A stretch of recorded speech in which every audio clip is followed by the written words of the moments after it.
إن عدة الشهور عند الله 12 شهرا في كتاب الله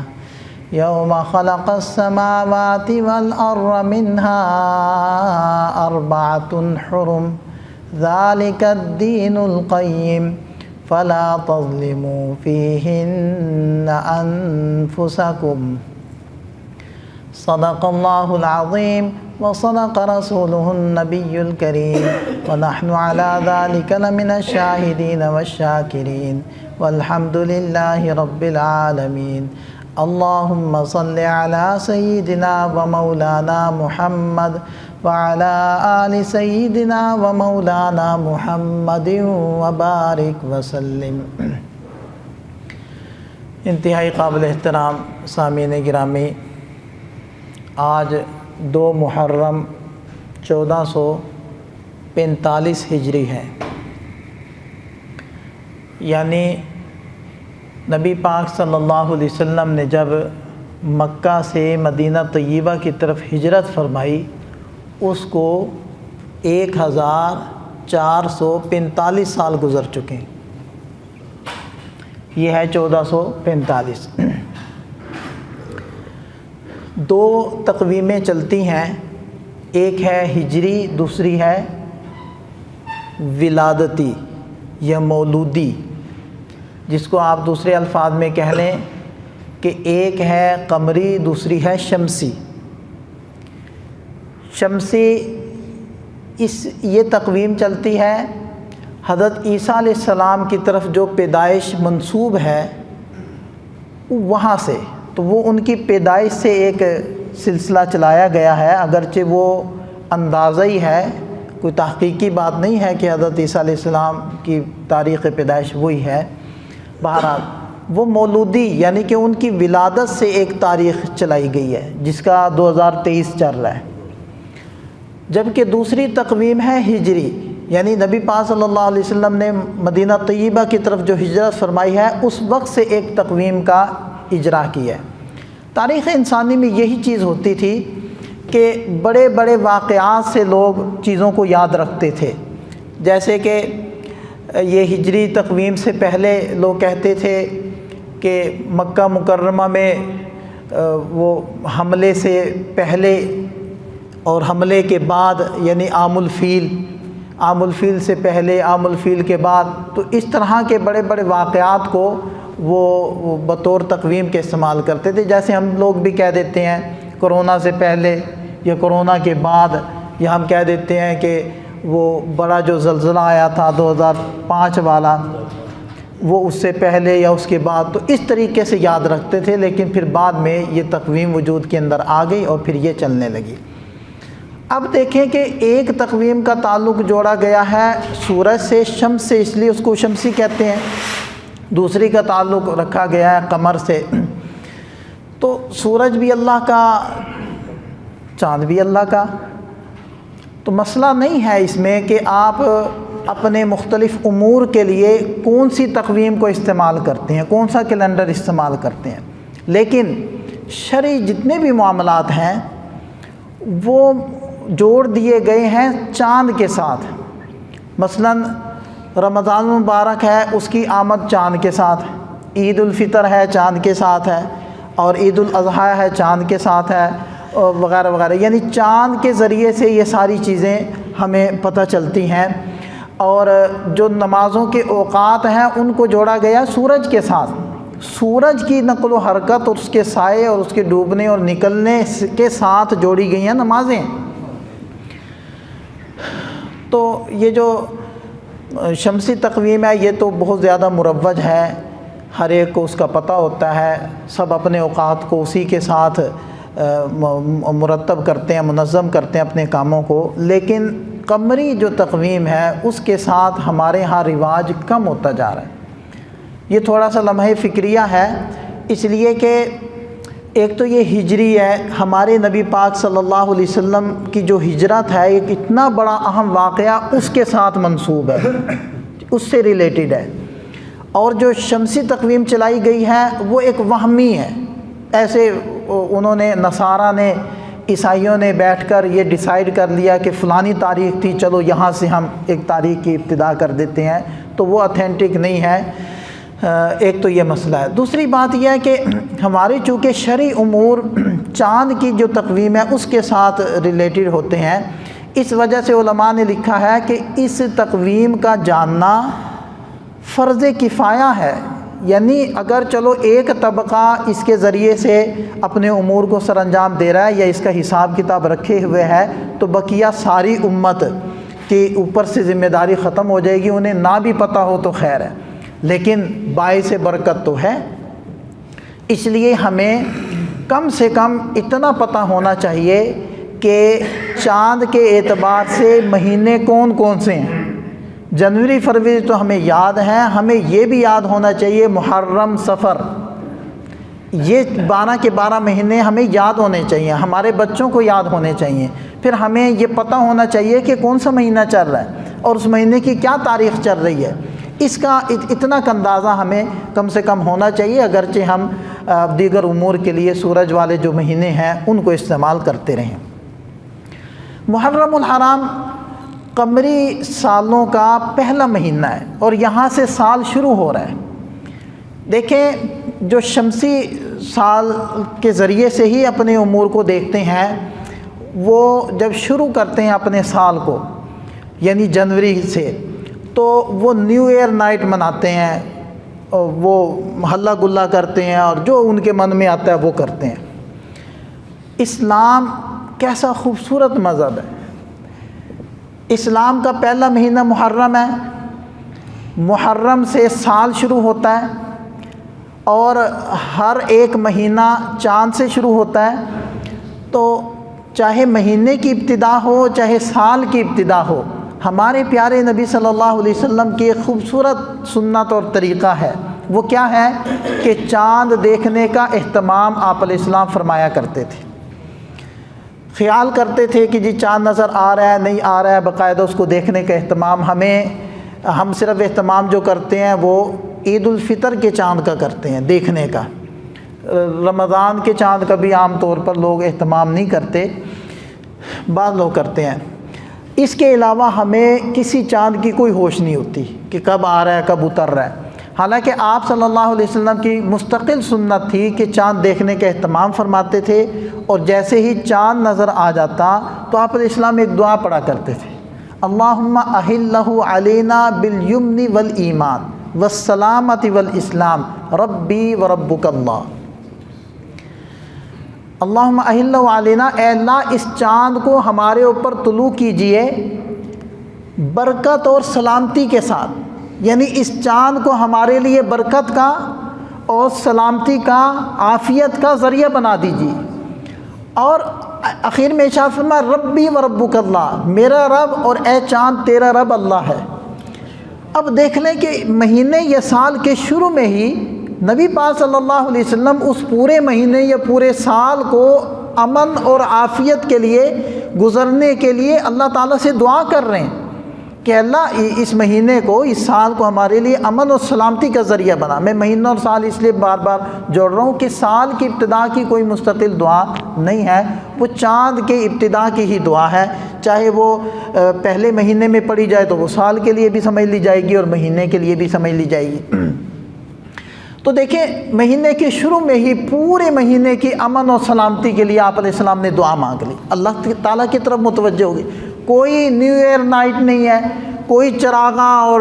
پھلجھڑیاں اور پٹاخے اور وغیرہ وغیرہ خرافات یہ نہیں ہے۔ کیا کیا جا رہا ہے؟ اللہ تعالیٰ کی طرف متوجہ ہوا جا رہا ہے، اللہ سے ہی دعا مانگی جا رہی۔ اور دیکھیں کہ کسی بھی طرح کا شائبہ ایمان والے کے دل میں نہ آنے پائے کہ چاند کا بھی کوئی اثر ہے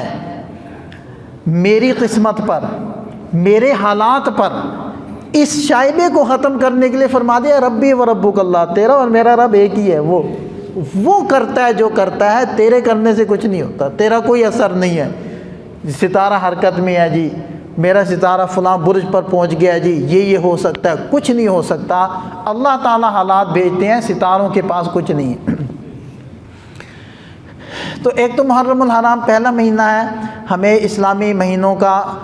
پتہ ہونا چاہیے، اسلامی تاریخوں کا پتہ ہونا چاہیے، اور چاند دیکھنے کا اہتمام کریں اور دعا پڑھنے کا اہتمام کیا کریں تاکہ آپ صلی اللہ علیہ وسلم کی سنت پر عمل ہو جائے۔ اور آپ علیہ السلام کی جو سنت ہے وہ اللہ تعالیٰ کا بتایا ہوا طریقہ ہوتا ہے، اور اللہ تعالیٰ نے جو طریقہ بتا دیا ہے اس میں خیر ہی خیر ہے، شر کا کوئی پہلو نہیں۔ چلو یہاں ایک بات آپ کو سنا دوں کہ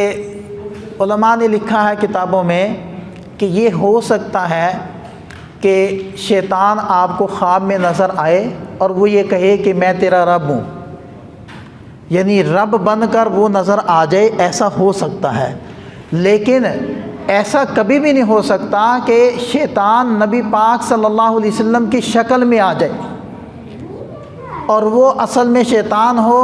اور ہمیں نبی پاک صلی اللہ علیہ وسلم نظر آ رہے، ایسا کبھی بھی نہیں ہو سکتا۔ اس کی وجہ لکھی ہے اس لیے کہ نبی پاک صلی اللہ علیہ وسلم مجسمہ خیر ہیں،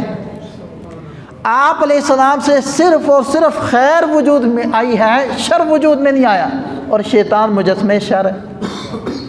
یہ نہیں ہو سکتا کہ جو مجسمہ شر ہے وہ مجسمہ خیر کی شکل و صورت کے اندر نظر آ جائے۔ اس لیے پیارے نبی صلی اللہ علیہ وسلم نے ارشاد فرمایا جس نے خواب میں مجھے دیکھا اس نے مجھے ہی دیکھا، اس لیے کہ شیطان میری شکل میں متشکل نہیں ہو سکتا۔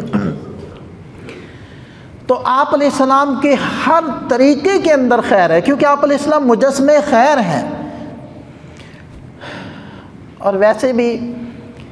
انسان ہے نا، ہم کمزور ہیں۔ اب وہ جو دجال آئے گا، دجال، اسی سے ریلیٹڈ یہ بات تھی، یہ بھی میں ذکر کر دوں۔ دجال خدائی کا دعویٰ کرے گا اور اس سے عجیب و غریب کام وجود میں آئیں گے، مثلاً بارش برسانا، مثلاً کسی کی زمین سے غلے اگانا، کسی کی زمین سے خزانے نکالنا باہر، تو وہ خزانے نکل آئیں گے اور اس کے ساتھ ساتھ چلیں گے، یوں کہ خارق عادت یعنی عجیب و غریب کام اس سے ہوں گے، اور اس کا دعویٰ ہوگا کہ میں خدا ہوں۔ کوئی شخص بھی خدائی کا دعویٰ کر لے اور عجیب کام اس سے ہو جائیں، ایسا ہو سکتا ہے، لیکن کوئی شخص نبوت کا دعویٰ کرے اور اسے عجیب کام ہونے لگ جائیں، ایسا نہیں ہو سکتا۔ اگر پہلے ہوتے بھی تھے اب ختم ہو جائیں گے، دعوے نبوت کے بعد ختم ہو جائیں گے، الا یہ کہ وہ دعویٰ ٹھیک ہو۔ اب مختلف انبیاء کے نام، سب نبیوں نے دعوے کیے اور کوئی نہ کوئی معجزہ تھا، نبی پاک صلی اللہ علیہ وسلم نے دعویٰ کیا اور معجزات تھے، لیکن آپ علیہ السلام کے بعد یا آپ علیہ السلام کی موجودگی میں جن لوگوں نے بھی نبوت کے دعوے کیے ہیں ان سے کوئی عجیب کام نہیں ہو سکا۔ کیوں؟ اس لیے کہ اللہ تعالیٰ یہ جانتے ہیں میرے بندے کمزور ہیں، لیکن اتنے بھی کمزور نہیں ہیں کہ اپنے جیسے بندے کو خدا مان لیں۔ ایک ایمان، ایک مسلمان کا عقیدہ اور ایمان اس کو اجازت نہیں دے گا کہ میرے جیسا انسان ہے، کھاتا پیتا ہے، یہ خدا کیسے ہو سکتا ہے؟ لیکن نبی چونکہ انسان ہی ہوتے ہیں، اس لیے اگر کوئی نبوت کا دعویٰ کرے اور اسے عجیب و غریب کام بھی ہوں تو انسان دھوکے میں آ جائے گا۔ اس لیے اللہ تعالیٰ نے ضابطہ بنا دی کہ کوئی نبوت کا دعویٰ کرے تو اسے عجیب کام نہیں ہوں گے۔ تو بہرحال نبی پاک صلی اللہ علیہ وسلم چونکہ مجسمہ خیر ہیں، اور مجسمہ خیر ہیں، جو مجسمہ خیر ہو ان کے کسی بھی طریقے اور سنت کے اندر شر نہیں ہو سکتا، خیر ہی خیر ہو سکتی ہے۔ آج سنت جتنے بھی طریقے ہیں، ایک ایک سنت کو لے کر جتنی بھی تحقیق کر لیں آپ کو خیر کے پہلو تو نظر آئیں گے، کوئی شر کا پہلو آپ کو نظر نہیں آئے گا، کوئی شر کا پہلو آپ کو دکھائی نہیں دے گا۔ وہ چاہے نماز کی سنتیں ہوں، چاہے وہ اٹھنے بیٹھنے جاگنے سونے کھانے پینے کسی بھی عمل کی سنت ہو، اس میں خیر ہی خیر ہے، شر نہیں۔ اس لیے یہ جو نبی پاک صلی اللہ علیہ وسلم کی طرف جو کام منسوب ہیں، دعائیں منسوب ہیں، ان سے بڑی اور خیر کوئی نہیں ہو سکتی۔ لہذا جب چاند نظر آئے تو ہم نے یہ دعا پڑھنی، اللہم اہلہ علینا بالیمن والایمان والسلامۃ والاسلام ربی وربک اللہ۔ دوسری چیز جو آج کی نشست میں ذکر کرنی ہے، چونکہ محرم کا مہینہ ہے تو اس کی فضیلت ہے اس مہینے کی۔ قرآن پاک میں ہے ان عدۃ الشہور عند اللہ 12 شہرا فی کتاب اللہ یوم خلق السماوات والارض، کہ جب سے اللہ تعالیٰ نے زمین آسمان کو پیدا کیا، اللہ تعالیٰ کے نزدیک اس دن سے مہینوں کی گنتی 12 ہیں، 12 ہیں۔ منہا اربعۃ حرم، ان 12 میں سے 4 مہینے حرمت، عزت اور احترام والے مہینے۔ اور نبی پاک صلی اللہ علیہ وسلم نے اس آیت مبارکہ کی تشریح فرماتے ہوئے ارشاد فرمایا کہ ثلاث متوالیات، 3 مہینے تو پے در پہ ہیں، ذوالقعدہ، ذوالحجہ اور محرم، اور چوتھا مہینہ فرمایا کہ رجب۔ یہ 4 مہینے ہیں جس کو قرآن کہتا ہے حرمت والے ہیں، آپ صلی اللہ علیہ وسلم ارشاد فرماتے ہیں عزت والے ہیں، احترام والے ہیں۔ قرآن کہتا ہے فَلَا تَظْلِمُوا فِيهِنَّ أَنفُسَكُمْ، ان 4 مہینوں میں آپ لوگوں نے اپنے اوپر ظلم نہیں کرنا۔ اور انسان اپنے اوپر ظلم کیسے کرتا ہے؟ ایک ظلم تو حصی ہوتا ہے کہ کسی کو گالی دینا، کسی کے ساتھ لڑنا، کسی کو قتل کرنا، لڑائی جھگڑا دنگا فساد کرنا، یہ بھی ایک قسم کا ظلم ہے اپنے اوپر۔ اپنوں پر ظلم کرنا، اپنے اوپر ہی ظلم کرنا ہے۔ اور دوسرا گناہوں کے ذریعے سے ظلم کیا جاتا ہے کہ گناہ کرنا، اللہ کی نافرمانی کرنا، یہ دونوں چیزیں اس میں آ گئی۔ تو قرآن کہتا ہے کہ یہ حرمت والے، عزت والے اللہ تعالیٰ کے نزدیک مہینے ہیں، ان میں تم لوگوں نے اپنے اوپر ظلم نہیں کرنا، نہ گناہ کرنے ہیں اور نہ ہی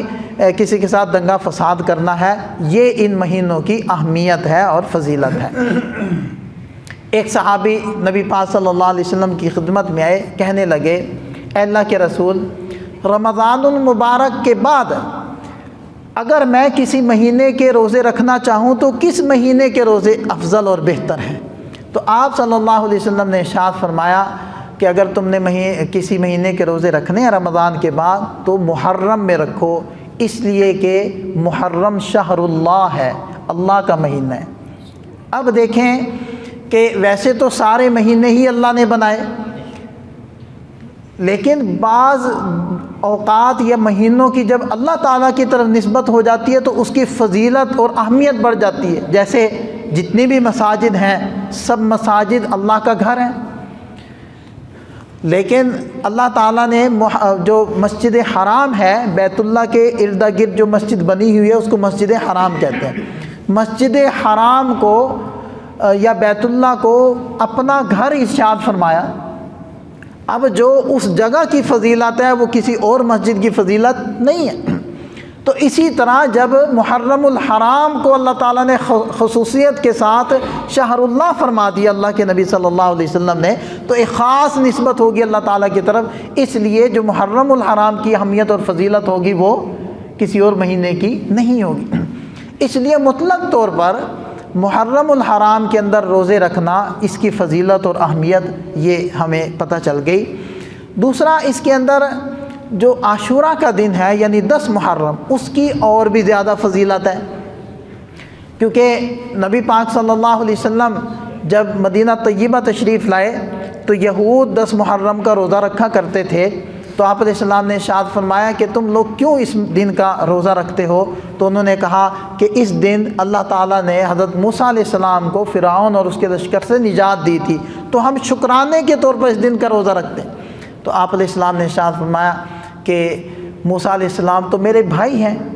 ہم زیادہ اس چیز کے لائق ہیں کہ ہم ان کی شکرانے کے طور پر روزہ رکھیں، لہذا آپ علیہ السلام نے خود بھی روزہ رکھا 10 محرم کا، اور حضرات صحابہ کرام کو بھی ارشاد فرمایا کہ تم لوگ بھی روزہ رکھو، لہذا صحابہ کرام نے بھی روزہ رکھا۔ ایک صحابی نے عرض کیا کہ یا رسول اللہ، اس دن تو یہ یہود روزہ رکھ رہے ہیں، اور مطلب اشارہ اس بات کی طرف تھا کہ پھر تو ان کے ساتھ مشابہت ہوگی۔ تو آپ علیہ السلام نے ارشاد فرمایا اگر اگلے سال تک میں زندہ رہا تو اس کے ساتھ 9 محرم کا روزہ بھی جوڑوں گا۔ تو اس لیے علماء فرماتے ہیں کہ یہود کے ساتھ مشابہت اسلام نے نہ دنیا میں برداشت کی ہے نہ دین میں برداشت کی، کہ کافروں جیسے تم نہ لگو۔ تو اس لیے ارشاد فرمایا کہ اگر کوئی روزہ رکھے 10 محرم کا تو ساتھ میں 9 کا جوڑے یا 11 محرم کا روزہ جوڑے۔ اور اس روزے کے بارے میں آپ علیہ السلام نے ارشاد فرمایا مجھے اللہ تعالیٰ کی ذات سے امید ہے کہ اس ایک روزے کی برکت سے 1 سال کے گناہوں کو اللہ تعالیٰ معاف فرما دیں گے۔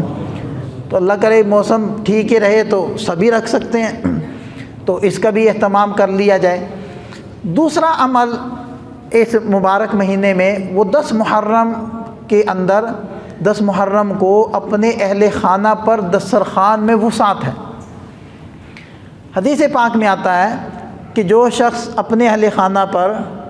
10 محرم الحرام کو کھانے پینے میں یعنی دسترخوان میں وسعت کرے تو اللہ تعالیٰ 1 سال کے لیے اس شخص کے اوپر وسعت فرما دیتے ہیں۔ یہ بات ذہن میں رہے کہ اس حدیث پاک کی جتنی بھی روایتیں ہیں ان سب میں ضعف ہے، کمزوری ہے، لیکن محدثین ہی فرماتے ہیں کہ جب ایک ضعیف روایت کئی ضعیف روایات سے مؤید ہو جائے تو اس کی سند میں قوت پیدا ہو جاتی ہے، اور ویسے بھی ایک فضائل کی چیز ہے، اگر کوئی اس کو کرنا چاہے تو اس حدیث پاک کو سامنے رکھتے ہوئے وہ کر سکتا ہے۔ لیکن اس میں اس چیز کا خیال رکھنا چاہیے کہ اس میں صرف اتنی بات ہے کہ اپنے اہل خانہ پر وسعت کر دیں۔ اس کا یہ مطلب نہیں ہے کہ اس سے آپ سبیلیں ثابت کریں یا اس سے آپ دیگیں لگوانا ثابت کریں۔ ہاں دیکھیں، کوئی بھی نیک عمل ہے، آپ پورا سال ہے اور گرمیاں ختم نہیں ہوئیں، گرمیاں پہلے بھی تھی اور بعد میں بھی چلنی ہے، آپ پوری گرمیاں سبیل لگائیں، شربت پلائیں، اس کی فضیلت اور اہمیت اپنی جگہ پر ہے، لیکن اس حدیث پاک سے آپ ثابت نہیں کر سکیں گے۔ لہٰذا اس خاص دن کے اندر 10 محرم الحرام کو ہی یہ سمجھنا کہ شاید اس حدیث پاک سے ثابت ہو گیا کہ ہم کوئی خاص چیز پکائیں اور ہر سال وہی پکائیں اور لوگوں میں بانٹیں اور سبیل لگائیں، تو اس حدیث پاک سے آپ کو سہارا نہیں ملے گا۔ لہٰذا اگر کوئی سبیل لگانا چاہے تو ساری گرمیاں موجود ہیں، آپ لگائیں۔ 10 محرم الحرام کو بھی وہی ثواب ہے، 11 محرم کو بھی وہی ثواب ہے، اور ذوالحجہ میں بھی وہی ثواب ہے، ماہ سفر کے اندر بھی وہی ثواب ہے۔ لہذا اگر کوئی سبیل لگانا چاہے تو بڑے شوق سے لگائے، لیکن نہ دن کی تخصیص کرے اور نہ ہی کسی وقت کی تخصیص کرے۔ تو یہ 2 احکام ہو گئے، ایک تو روزے والا حکم ہو گیا اس ماہ محرم میں، اور دوسرا ہو گیا دسترخوان کے اوپر وسعت کرنے کا معاملہ۔ اب آتے ہیں اس کی کچھ بدعات اور خرافات جو لوگوں نے گھڑ لی ہیں اس کی طرف۔ دیکھیں، ایک تو یہ بات ہم اپنے ذہن میں بٹھا لیں کہ ماہ محرم الحرام کی جو اہمیت اور فضیلت ہے یہ قرآن پاک سے ثابت ہے اور نبی پاک صلی اللہ علیہ وسلم کے فرامین سے ثابت ہے، اور حضرت امام حسین رضی اللہ عنہ کی پیدائش سے بھی پہلے کی یہ فضیلتیں ثابت ہیں۔ لہذا بعض لوگ یہ سمجھتے ہیں کہ محرم الحرام کی اہمیت اس وجہ سے ہے کہ نواسے رسول جگر گوشے بطول حضرت امام حسین رضی اللہ عنہ اس مہینے میں شہید ہو گئے تھے، یا 10 محرم الحرام کی اہمیت اس وجہ سے ہے کہ وہ شہید ہو گئے تھے، تو یہ بات غلط ہے۔ اس دن یا مہینے کی فضیلت اس وجہ سے نہیں ہے۔ البتہ یوں کہہ سکتے ہیں کہ حضرت امام حسین رضی اللہ عنہ کے جہاں بہت سارے فضائل ہیں، سیدہ شباب اہل الجنہ الحسن والحسین،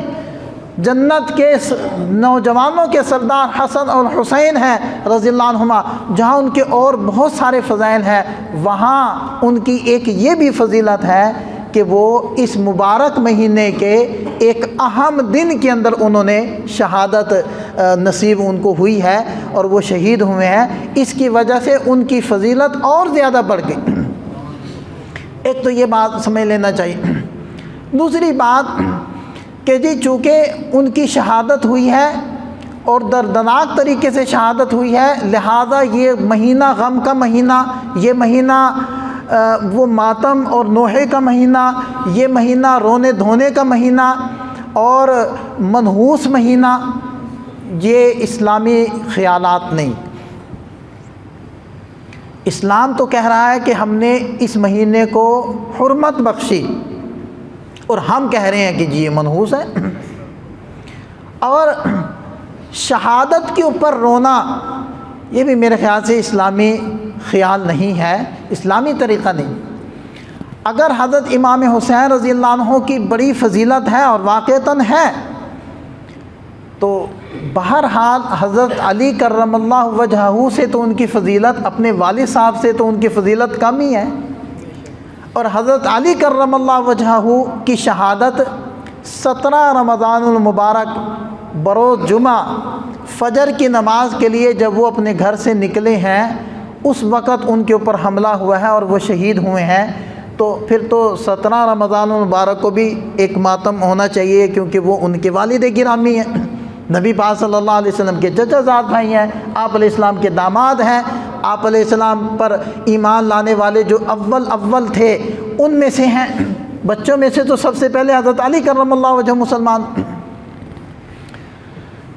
اور اس سے بھی اگر آگے بڑھیں تو اہل سنت والجماعت کے عقیدے کے مطابق حضرت عثمان غنی رضی اللہ عنہ حضرت علی کرم اللہ وجہہ سے افضل ہیں، اور حضرت عثمان غنی رضی اللہ عنہ کی شہادت بھی اسی طرح دردناک شہادت ہے کہ جب اکثر صحابہ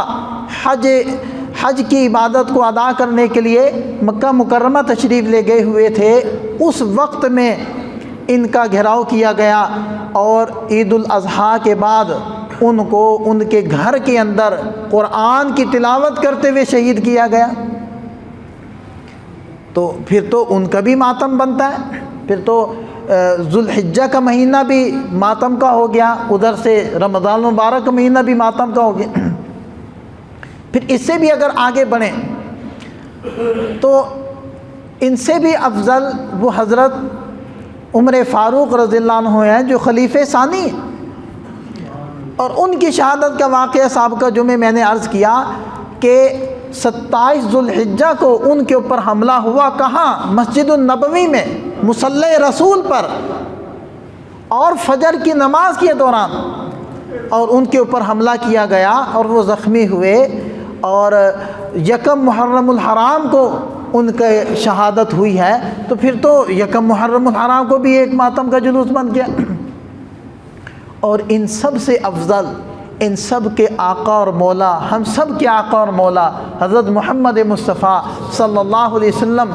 ان کی وفات جن کے بارے میں حضرات صحابہ کرام فرماتے ہیں کہ اس سے بڑا صدمہ ہمارے اوپر کوئی نہیں تھا، اور اگر اس صدمے کے بعد ہمارے اوپر کوئی بھی صدمہ آتا تو ہم آپ صلی اللہ علیہ وسلم کی وفات والے صدمے کو سوچتے تو آنے والا صدمہ ہم پر ہلکا ہو جاتا۔ تو وہ آپ علیہ السلام کی وفات ہوئی ہے 12 ربیع الاول کو، تو پھر تو 12 ربیع الاول کو بھی ایک ماتمی جلوس بن گیا۔ تو اسلام کا دامن، اسلام ایسا مذہب نہیں ہے کہ جس کے دامن میں کوئی خال کوئی واقعہ ہو کہ جس کو ہم لے کر اچھالیں اور ذکر کریں۔ اسلام کے دامن میں تو بے شمار واقعات اور بے شمار شخصیات اور ہستیاں ہیں جن کی زندگی، جن کے واقعات وہ بکھرے ہوئے ہیں، اور سب واقعات ایسے ہیں، سب ہستیاں ایسی ہیں کہ جن کے دن کو ایک مستقل دن بنا کر منانا چاہیے، لیکن اسلام ان چیزوں کی طرف ہمیں جانے کی اجازت نہیں دیتا۔ تو بہرحال یہ سمجھنا کہ یہ نحوست والا مہینہ یہ بھی غلط ہے، یہ سمجھنا کہ جی اس میں ہمیں یہ کام کرنے چاہیے، ماتمی جلوس کرنے چاہیے، نوحہ۔ دیکھیں نبی پاک صلی اللہ علیہ وسلم نے ارشاد فرمایا کسی کے لیے اجازت نہیں کہ وہ اپنے کسی بھی مرنے والے پر 3 دن سے زیادہ افسوس کرے، سوائے عورت کے کہ وہ اپنے خاوند پر افسوس کرے گی، سوگ منائے گی 4 مہینے 10 دن، اس کے علاوہ کسی کے لیے اجازت نہیں۔ تو یہ ہر سال ہی ایسا کرنا یہ ظاہری بات ہے۔ دیکھیں یہ ایک جو واقعہ ہوا ہے حضرت امام حسین رضی اللہ عنہ کی شہادت کا، انشاءاللہ آئندہ نشست میں ہم اس کے اوپر بات کریں گے، یہ ایک انتہائی اندوہناک واقعہ اور ایسا واقعہ ہے کہ جس کو ذکر کر کے ایک مسلمان کا دل یقیناً غمگین ہوتا ہے اور اس کی آنکھیں آنسو بہاتی ہیں، اور ہونا بھی چاہیے، لیکن اس کو باقاعدہ ایک مذہب بنا کر یا ایک منحوس دن یا پھر ایک جو ہے غم کا دن منا کر اس کے لیے یہ سارے کام کرنا جس سے اسلام نے منع کیا ہے، اس کی اجازت اسلام نے نہیں دی۔ اسی طرح یہ سمجھنا کہ ان دنوں کے اندر یا اس مہینے میں کوئی شادی بیاہ کرنا، یہ بھی عجیب بات ہے کہ ہمارے جو صحیح العقیدہ مسلمان ہیں وہ یہ سمجھنے لگ گئے، جبکہ حضرت علی، حضرت فاطمہ الزہرا رضی اللہ عنہما کا نکاح اسی مہینے میں ہوا ہے۔ تو محرم الحرام کے مہینے میں نکاح کو برا سمجھنا، اور خاص طور پر 10 محرم کو یا 9 محرم کو یا عشرے محرم کے اندر پہلے عشرے میں اس کو ناجائز سمجھنا یا منحوس سمجھنا، یہ بھی اسلامی عقیدہ نہیں ہے۔ چاہے آپ 1 محرم کو کریں، 2 محرم کو کریں، 10 محرم کو کریں، 12 محرم کو کریں، پورا محرم کا مہینہ وہ محترم ہے، اور آپ اس کے اندر کوئی نیا کاروبار کریں، کوئی خوشی منائیں، کوئی آپ اس میں جو ہے شادی بیاہ کریں، کچھ بھی کریں، اس میں کوئی نحوست نہیں ہے، اور ایسے نحوست کا عقیدہ رکھنا اسلامی عقیدہ نہیں ہے۔ اللہ تعالی ہمیں سمجھ عطا فرمائے، عمل کی توفیق عطا فرمائے۔